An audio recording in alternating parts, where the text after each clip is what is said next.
முன்னொரு காலத்தில் கந்தன் என்ற வியாபாரி பலசரக்கு பொருட்களை வாங்கியும் விற்றும் வந்தார். பொருட்களை சுமந்து செல்வதற்கு ஒரு கழுதையை வளர்த்து வந்தார். நகரத்திற்கு வியாபாரத்திற்காக செல்லும் வழியில் ஆறு ஒன்று உள்ளது. தினமும் சந்தைக்கு செல்லும் போது அந்த ஆற்றை கடந்துதான் செல்ல வேண்டும்.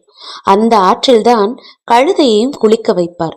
ஒருமுறை உப்பு அதிகமாக கிடைத்தது. எனவே கந்தன் ஒரு மூட்டை நிறைய உப்பை வாங்கி கழுதையின் முதுகில் ஏற்றி, கழுதையே வா, விரைவாக செல், வீட்டிற்கு போக வேண்டும் என்று கூறினார். செல்லும் போது கழுதை கல்லிடறி ஆற்று நீரில் விழுந்தது. முதுகில் இருந்த மூட்டையும் ஆற்று தண்ணீரில் மூழ்கி போனது. உடனே சாக்கு மூட்டையில் இருந்த உப்பு ஆற்று நீரில் கரைந்தது.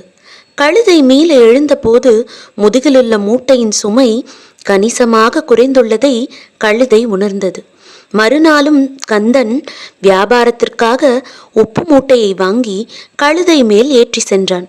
வழக்கம் போல் ஆற்று நீரை கடக்கும் போது, இன்றும் நான் நேற்றை போல ஆற்று நீரில் விழுந்தால் தனது முதுகில் உள்ள பாரம் குறையுமல்லவா என கழுதை நினைத்தது. ஆற்றிலும் விழுவது போல நடித்து மூழ்கி எழுந்தது. பாரம் குறைந்ததால் உற்சாகத்துடன் சென்றது. தினந்தோறும் ஆற்றை கடக்கும் போது இதே போல் நடித்ததை அறிந்த கந்தன் இந்த கழுதைக்கு நல்ல பாடம் புகட்ட வேண்டும் என நினைத்தான். மற்றொரு நாள் கழுதையின் முதுகில் பருத்தி மூட்டையை ஏற்றி கிராமத்திற்கு திரும்பினார்.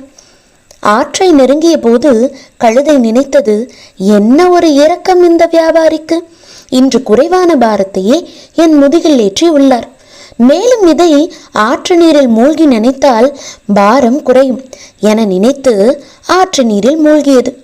திரும்ப எழுந்த போது பாரம் கூடியதால் எழுந்து கூட நிற்க முடியாமல் நின்றது. முதுகிலுள்ள சுமை குறைவதற்கு மாறாக அதிகரித்துள்ளதை உணர்ந்தது.